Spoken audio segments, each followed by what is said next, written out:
Well, good afternoon, everyone.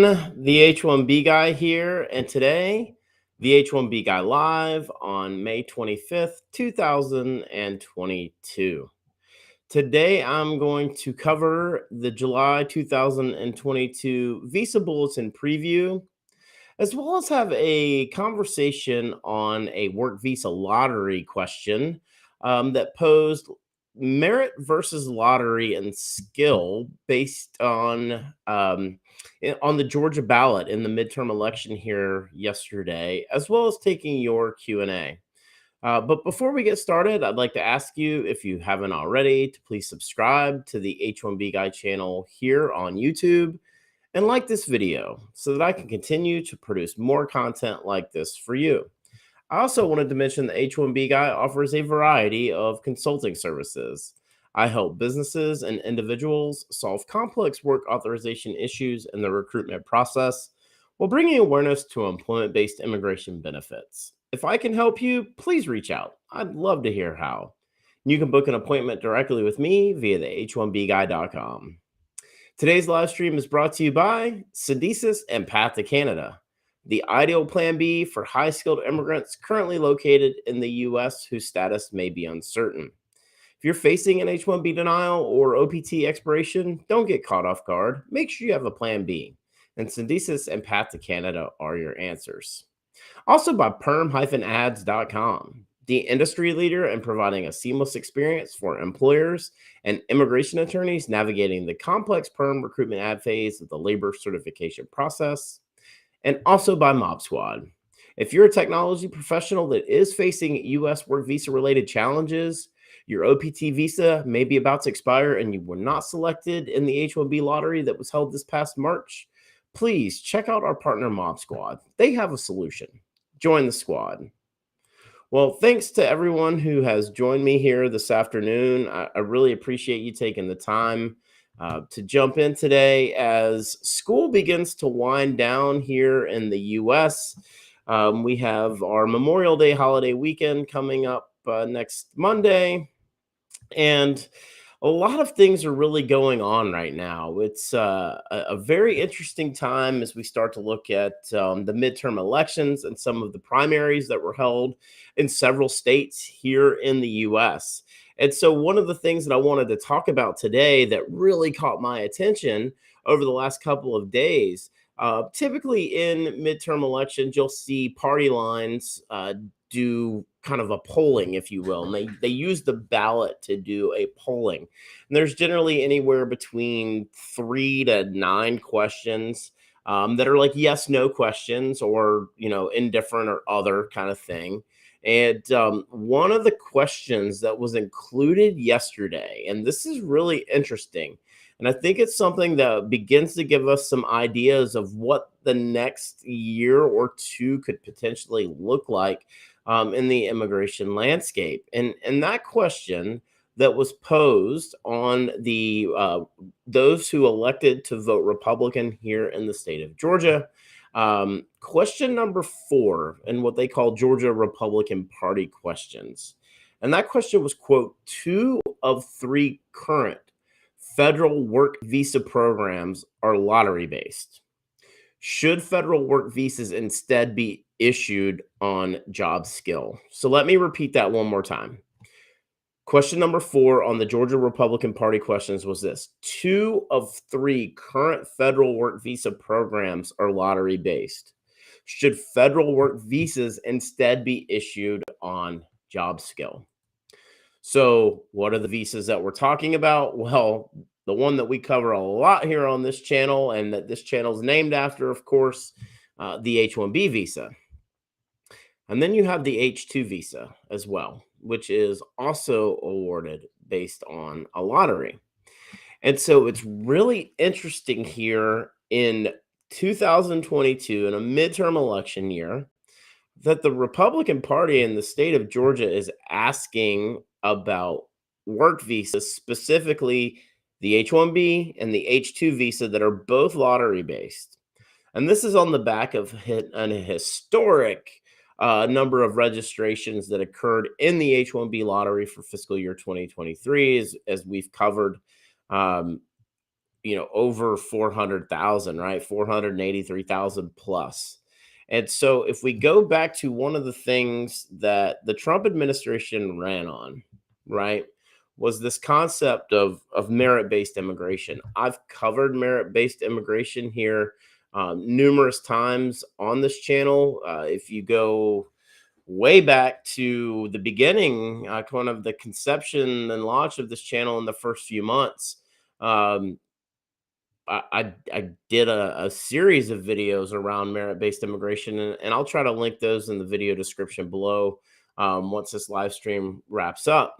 But for those of you who followed me for any amount of time, you know that I'm a big proponent of a merit-based point system. I've highlighted the numerous merit-based immigration systems that exist around the world and their impacts that they have on migration into those countries, specifically the Canada, Australia, the UK, New Zealand, and we've seen some expansions with Germany and the United Arab Emirates. And so, interesting, buried down in the Republican ballot on the Georgia primary for the midterms, right? The midterm primary, if you will, um, on the party side. We saw this question. And again, that question was, 2 of the 3 current federal work visa programs are lottery based. Should federal work visas instead be issued on job skill? So, for those of you out there watching, would love to know what your thoughts are on this question. Um, I do want to cover the vote, and you can access this via a website called ballotpedia.org. And it has the overall voting numbers. And that was, this question held an 86.6% yes vote. So 652,788 individuals who voted on the Republican ballot for this midterm that was held here in May, for the midterm primaries, which will be in November. 652,788 individuals voted yes, that they support a merit-based system over a lottery-based system. Now, granted, this is a small sample size. It's a little over, just kind of based on my very quick math here, 753,800 plus individuals voted on the Republican ballot here in this Republican primary that held place yesterday here in Georgia. It had 101,078 no votes, and that was 13.4% of the total votes. This is really fascinating. And why is this fascinating? Well, this is fascinating when you look at the U.S. Senate race that's going to occur here in Georgia over really the next, what is that, 5 months? The next 5 months.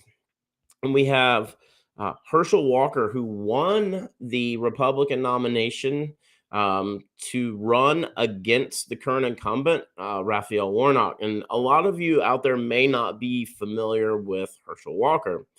But the interesting thing about Herschel Walker is that he is a former University of Georgia national champion on the football team, Heisman Trophy winner. He played in the USFL for the New Jersey Generals, owned by Donald Trump. He also played in the NFL for the Dallas Cowboys as well as the Minnesota Vikings. Herschel's done a lot in food and genetics. He's had a brief MMA career, and he's kept his nose kind of around politics and the spotlight, if you will. And so I think this race is going to be very interesting when we look at the incumbent Warnock running against Herschel Walker, both African Americans. I think that you're going to see a very tight race. And the reason why is Herschel Walker appeals to this sort of moderate base that is existing in Georgia. And as we're seeing kind of this definition of a purple state, a state with a very large major metropolitan area, that has a lot of very sort of progressive liberal voters, as well as the rest of the state, which tends to be more on the moderate to very conservative side. But this question is fascinating because it's going to be interesting to see how they position it over the course of the primary, specifically the Republican Party, when we look at this race for the Senate. But I thought that some of you may find this interesting. Here is the Georgia Republican Party asking voters about their thoughts on the H1B visa lottery, the H2 visa lottery, and would they prefer a merit-based type system based on job skill, issued on job skill. We'll continue to monitor some of the results and what comes of this going forward. But I thought that was very interesting. Right now, I'm not aware of this question being asked on any other state ballots. But if any of you out there have seen any information on that, I would love to hear more about it. With that being said, I did want to ask you, if you haven't already, make sure you like this video. Please subscribe to the H1B Guy channel here on YouTube and click the bell for notifications so that you're notified anytime we go live, like we have here today, a little after 2 o'clock Eastern time on May 25th, 2022. I know that some of you have questions. I see one question already. Definitely going to do a Q&A round here at probably a little after the 20-minute mark. Only plan to go about 45 minutes today. So if you have questions or comments, please go ahead and put those in the chat. I will definitely get to those towards the end of the live stream. Would also like to ask you, if you're looking for ways to support the H1B Guy platform on the H1B Guy channel here on YouTube, you can do so currently through the super chat function. If you're watching or listening to this at a later date, there's also a super thanks option, or there's ways that you could support the H1B Guy platform in the video description below. Just want to thank everyone who's taken time to join me this afternoon. Really appreciate you taking time out of your day to listen to me cover some of the latest in immigration. So over the last week, really since the bulletin came out back on May the 12th, I've been getting a lot of questions around what my thoughts are for the July bulletin specifically. Of course, I'll be putting out the H1B Guy forecast, most likely on Wednesday, June the 1st. So be on the lookout for that post. We'll probably post that sometime mid-morning on Wednesday, June the 1st. I am in the process of kind of going through what my predictions are going to look like. But last month I did a kind of a preview of that. And a lot of you really reached out to me and, thanked me for it. And that seemed to provide some value for all of you. Of course, like I talked about last week, when we talk about predictions, specifically the Visa Bulletin, they're completely made up guesses, right? And a lot of it is what I would call my own personal hunches, as well as I base it on historical data. As I've mentioned many times, I've covered the Visa Bulletin and followed it now for a little over 10 years. And, I feel like it gives me a good feel for how it tracks monthly. But sometimes we get situations like what happened in June, where you see Eb2 final action jump 365 days forward and kind of catches you off guard. But with that being said, what we've seen over the last couple of months that's been consistent, and we can go even back to November, and that is very little movement across China EB2 final action, definitely dates of filing, but in EB3 for India and China, we've seen the EB1 dates across all categories remain current. And we've seen some very aggressive movement both in India EB2 final action as well as India EB2 dates of filing.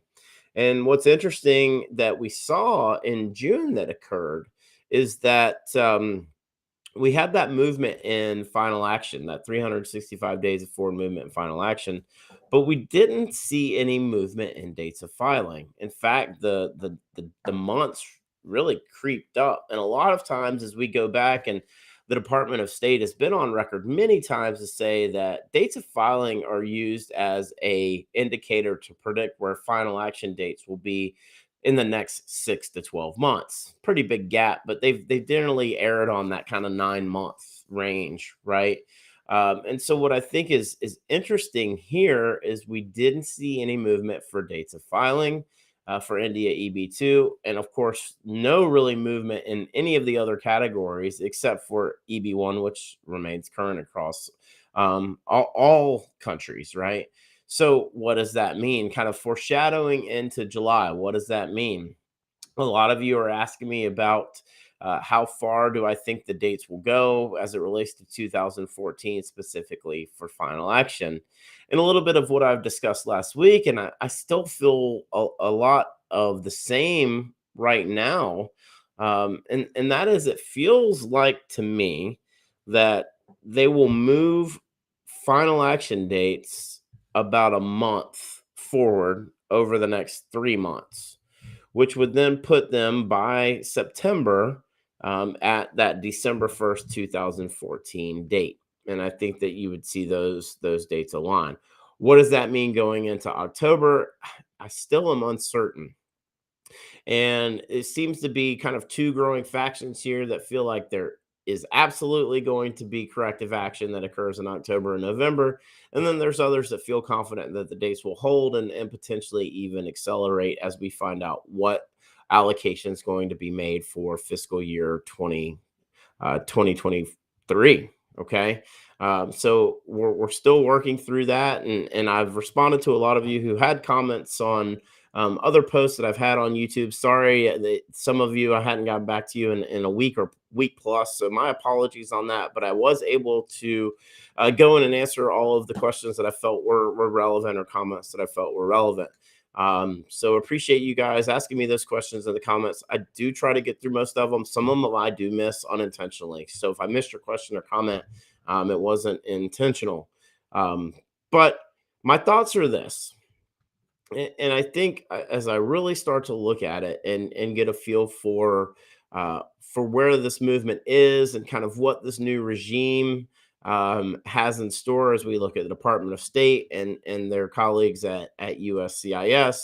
Um, Very clearly, there is a mandate being put on USCIS to adjudicate as many of these cases as possible. Yet I hear from many of you that your case that was submitted back in October of 2021 still is pending. And so what does that mean? That means that we are almost 18 months since that date, maybe a little bit more. Um, and you have a case that's been submitted a little less than 2 years, and it's still pending. What does that mean for processing capabilities within USCIS, even with this sort of new internal mandate? And that makes me feel like the threshold for cases that they could possibly process this year is somewhere around 200,000. I've seen anywhere between 260,000 to 290,000 that were available via the spillover and extras. And that's why we saw a lot of the aggressive movement and dates of filing, and also now final action dates. As I covered a little bit last week, and that was talking about the I-140 approval numbers, because that to me is a sign of some of the advancement that we've seen. And I generally go back and try to get account for that, because when we look at I-140 numbers, it doesn't really paint the full picture of the number of individuals that are in the backlog. And that's because it doesn't account for spouses and dependents, children under 21, documented dreamers. And so when we start to look at those numbers and what does it mean, it really kind of paints a picture to me that I don't think we're going to see a lot of aggressive movement in this last quarter of fiscal year 2022. I feel like we're going to see a lot of status quo. And the one thing that I'm beginning to get sort of a sense of and a feel for is that EB3 probably is going to remain as is over the next couple of months. And that there is a possibility there could be some movement that occurs in September, but most likely October. And a lot of folks have asked me, well, what kind of movement do I expect for EB3 in China and India going forward in October? And I'm still trying to wrap my brain around that. I'm not sure if we'll see 3 months, 6 months, a year. I don't think it'll be that aggressive initially, but I do believe that we will see some movement at some point, either at the very last month of this fiscal year or the first 2 months of fiscal year 2023. But one of the last things that I wanted to just kind of hit on here is some of the indicators that we talked about. And that is a couple of times it was alluded of possible corrective action in EB2 on the bulletin. And I felt like after the corrective action that occurred in EB4, I was really interested to see if we would see any corrective action in Mexico EB4, and we haven't. It's held tight. And we haven't seen any additional retrogression in EB2. So that tells me they went back far enough in that particular category. But it will be interesting to see what occurs going forward. And I'm really interested to see where things rank for July. So, with that being said, I definitely want to take your questions and comments. I see a couple here in the chat. If you do have questions or comments, I'd love to address those here in the next minute or two.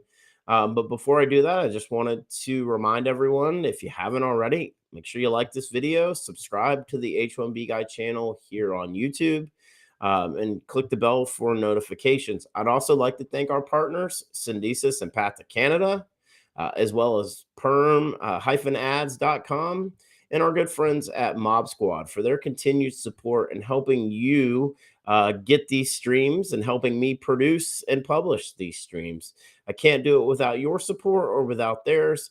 So if you haven't had a chance to check out any of those three sponsors that I just mentioned, I'm really grateful for their partnership. There are links in the descriptions below. Please be sure to check them out. And let them know where you found them, that you found them from the H1B guy. So, wanted to go ahead and move into these questions. I plan to take questions over the next 15 or so minutes. I only see a few questions here in the chat. So, if you have questions, comments, what do you think about the merit-based immigration question that was posed on the Georgia Republican ballot?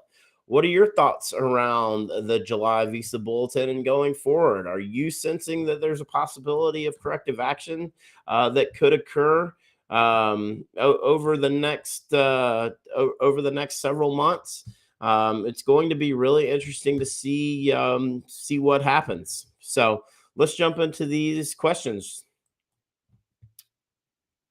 Hey, Efren, how are you? Did USCRS already announce the second lottery? No, I don't anticipate a second lottery will be announced until mid-late July.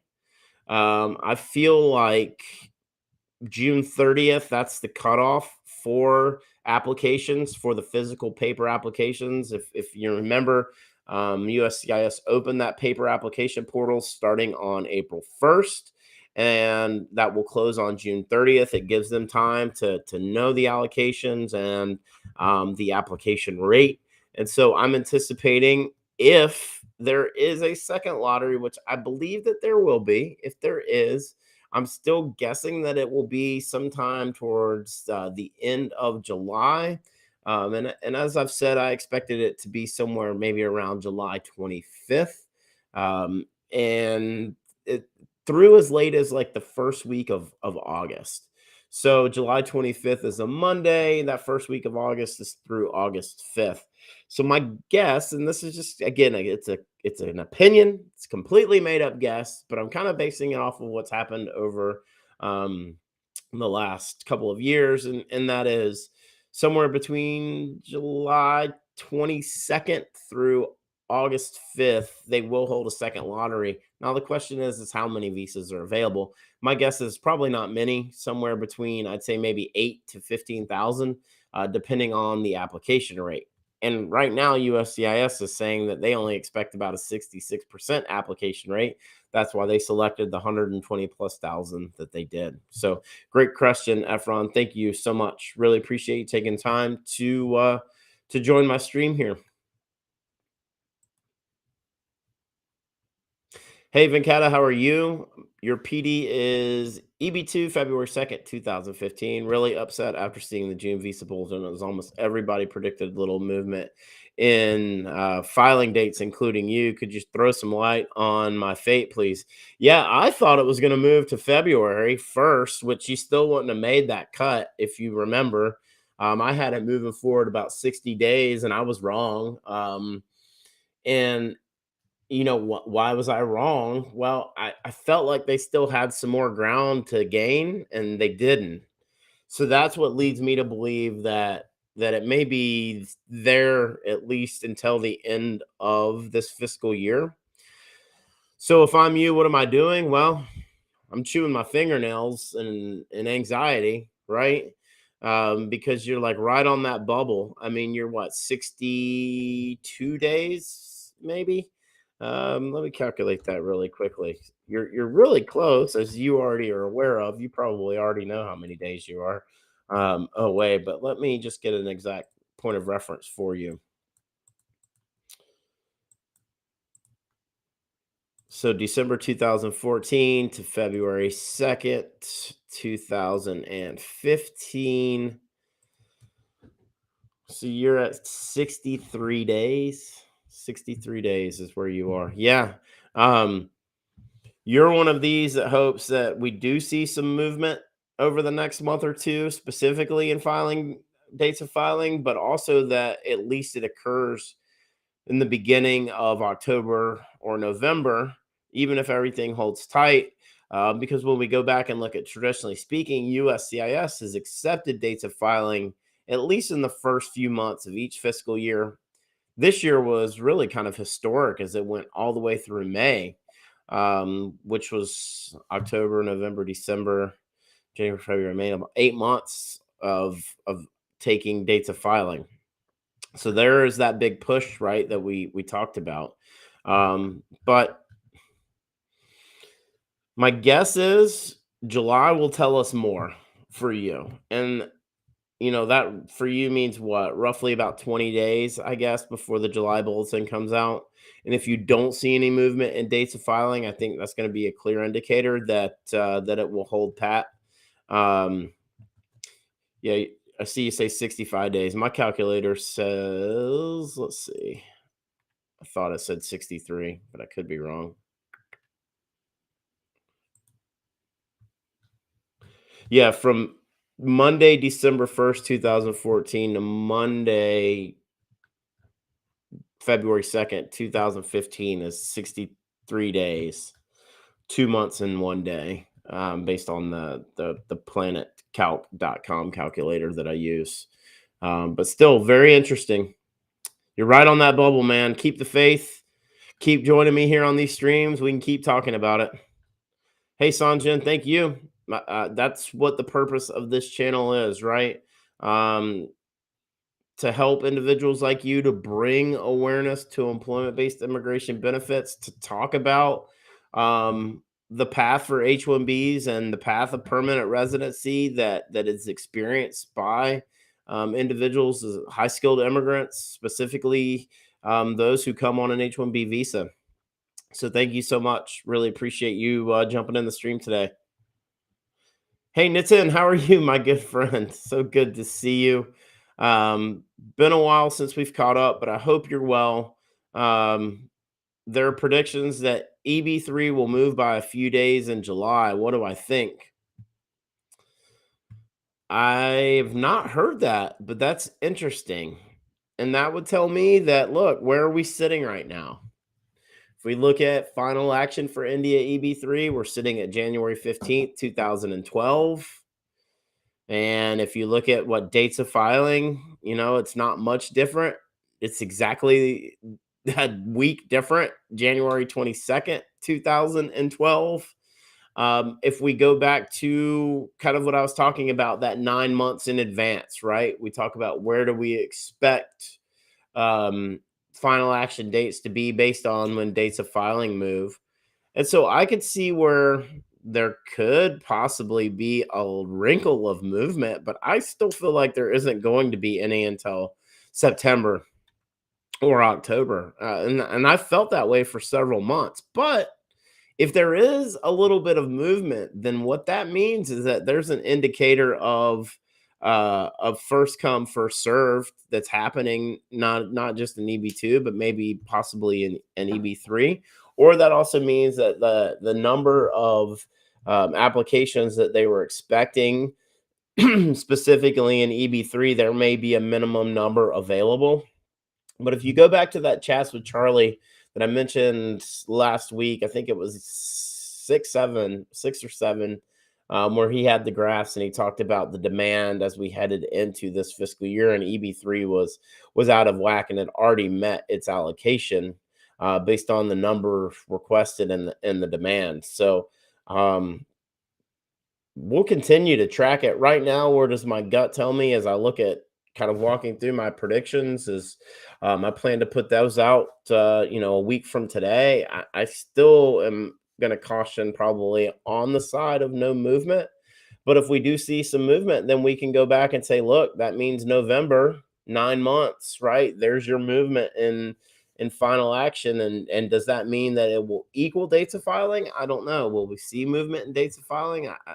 For EB3, you have to feel like if India is going to move, possibly China may move as well, but you're still in 2018 and 2019 on China, as we look at what that means from a spillover perspective. So thanks, Nitin, so much, man. Good to see you. And you had one other question. Will Eb2 retrogress? I don't think in July. I expect a month of movement over the next 3 months. And I'm still uncertain if this retrogression corrective action is going to happen beginning in October or November. I'm just uncertain on it right now. I don't have an exact feel for it. There's a lot of rumors circulating and kind of what I would call disseminating the misinformation that's out there.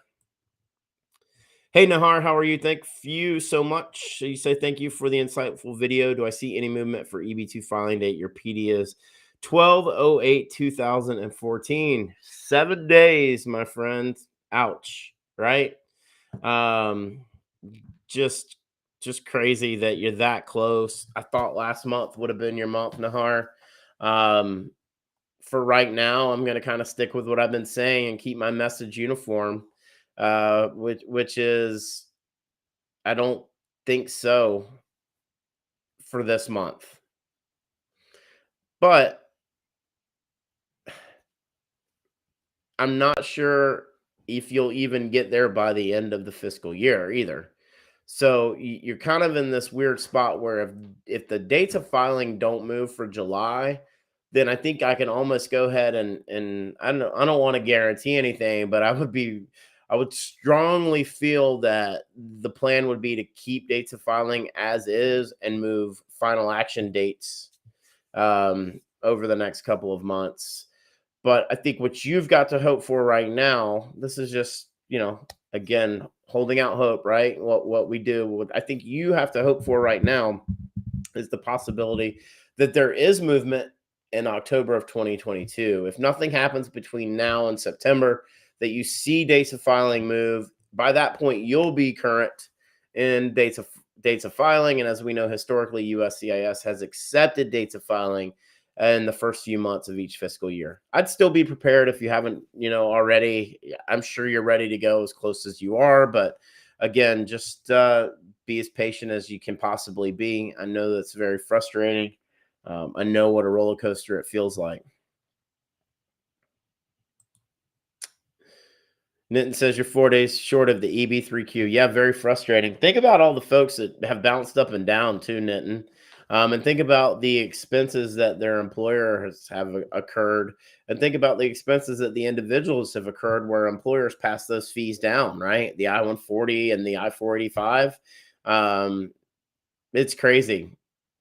It's a long game for sure, but the downgrade frenzy that happened in 2020 and where we are, gosh, I mean, 19 months after that is really crazy, and I don't think anyone predicted it. And a lot of you can go back and look at where I advised over and over and over not to downgrade. Don't downgrade. I'm not a fan of it. And then I allowed a video during one of the chats with Charlie's to kind of convince me, as he said, the best of both worlds. And I came out and said that I would capitalize on the downgrading. It's one of those things where at that point it seemed like the right idea, but going back now, it wasn't. Unfortunately, these things are fluid and they continue to change. So anyway, again, and thanks, man.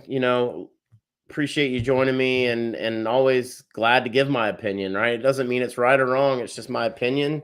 I know a lot of you who are loyal followers here of this platform enjoy my kind of raw take on it.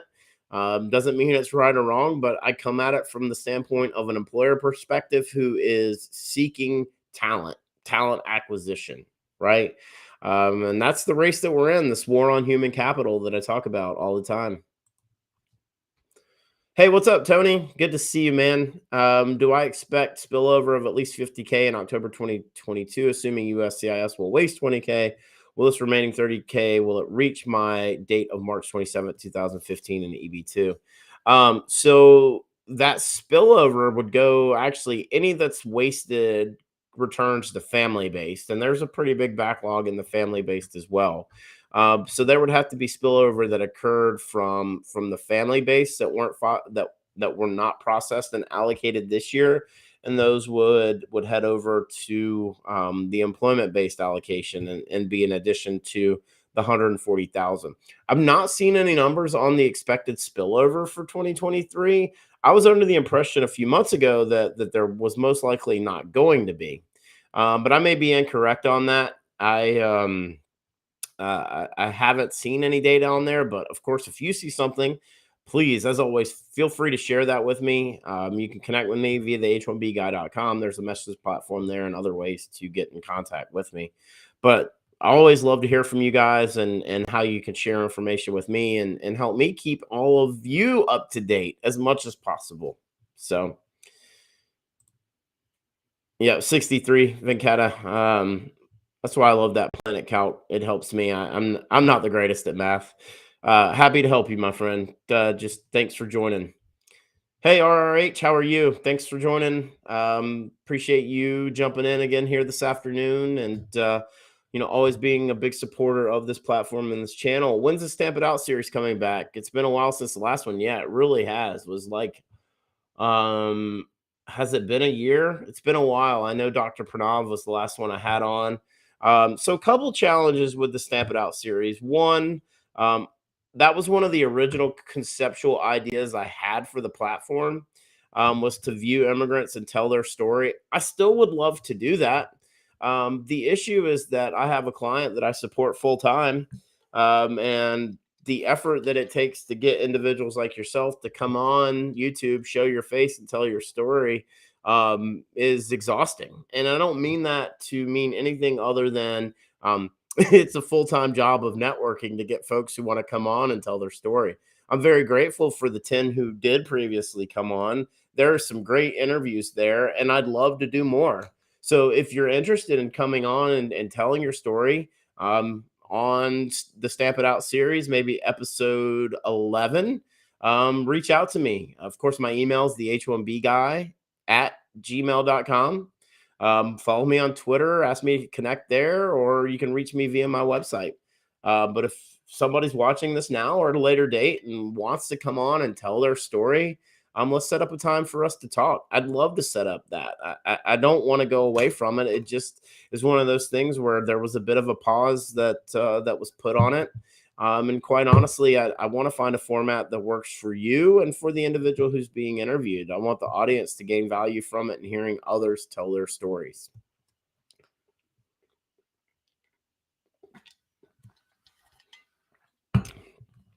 But thank you so much, RRH, for the continued support. I just really appreciate it. Just wanted to remind everybody again, if you haven't already, please like this video, subscribe to the H1B Guy channel here on YouTube, click the bell for notifications so that you're notified anytime we go live like we have here today at 2 o'clock Eastern on May 25th, 2022.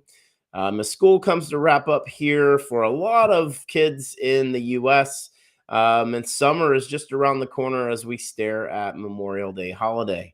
If you're looking for ways to support the H1B Guy platform, you can do so currently through the super chat function that's available during this live stream on YouTube. You can offer a super thanks if you're watching this at a later date.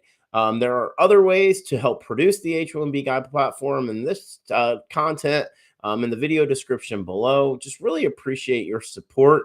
But the best way that you can support me is make sure you're subscribed. Make sure you like this video. Check out my content. Leave me comments in the video descriptions, good, bad, and different. I love to hear from you.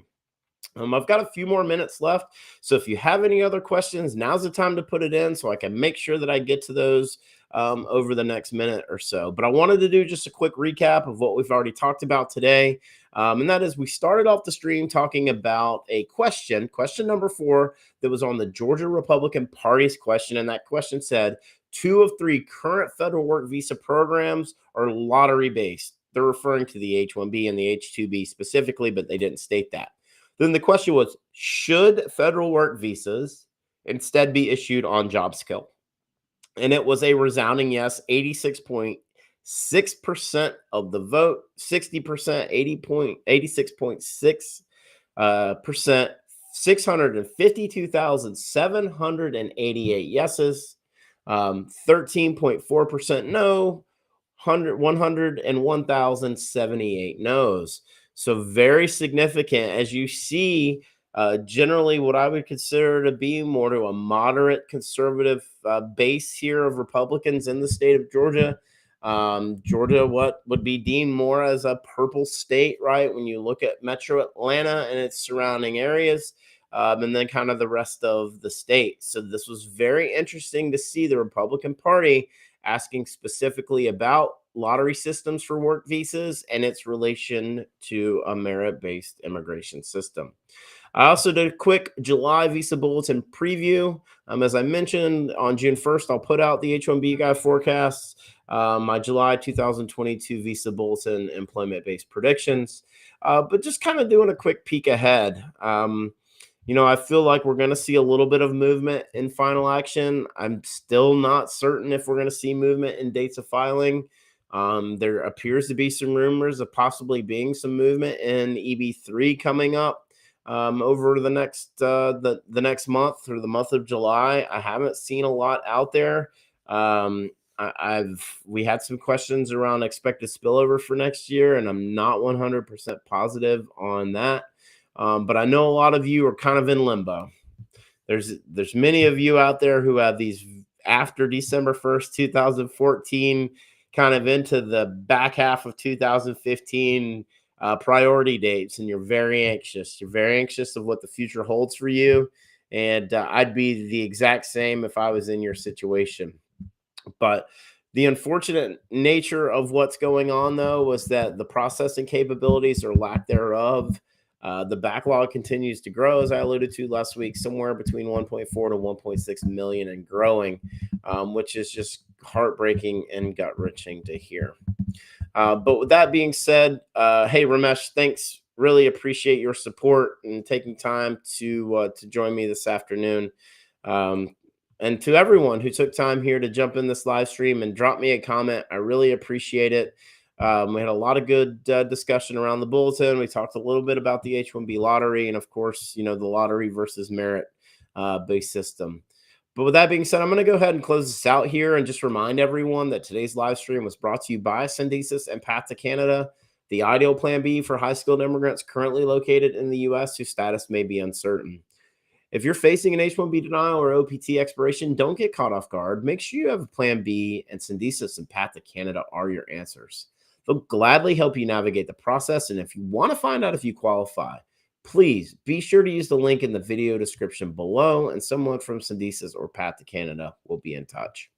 And I also wanted to mention my good friends at Syndesus and Path to Canada have several billboards that you may see that are currently out in Silicon Valley, and the website is h1bfatigue.com. So very interesting there. I also wanted to mention that this stream was brought to you by PERM-ads.com, the industry leader in providing a seamless experience for employers and immigration attorneys navigating the complex PERM recruitment ad phase of the labor certification process. If you're looking to reduce your cost and overhead associated with PERM labor certification recruitment advertising, let PERM-ads.com help you. And also by Mob Squad. If you're a technology professional facing U.S. work visa-related challenges, your OPT visa may be about to expire, you weren't selected in the recent H1B lottery, our partner Mob Squad has a solution. They help technology professionals in the U.S. as well as those working from around the world who may be seeking an opportunity to seek a rewarding career in North America. Their partnership with the Canadian government, they can obtain a work permit for you and your spouse in as little as 6 to 8 weeks. So whether you're looking to stay working with your current US company or you want to find a new opportunity in Canada, please find out how the folks at Mob Squad can help you via the link in the video description below. So I wanted to just close this out by saying thank you to everyone who took time to join me here today. If you haven't, one last time, please like this video, subscribe to the H1B Guy channel here on YouTube, and click the bell for notifications. If you've made it this far, thank you. I cannot do this without you and your support. I hope you find these live sessions valuable. If you do, please leave me a comment in the video below. I'd love to hear what your thoughts are, maybe ways that I can improve these live streams and the format of these sessions. I'd love to hear from you. Um, I will go ahead and close this out and let everyone know that I am Robert. I'm the H1B guy, your global source for all things H1B.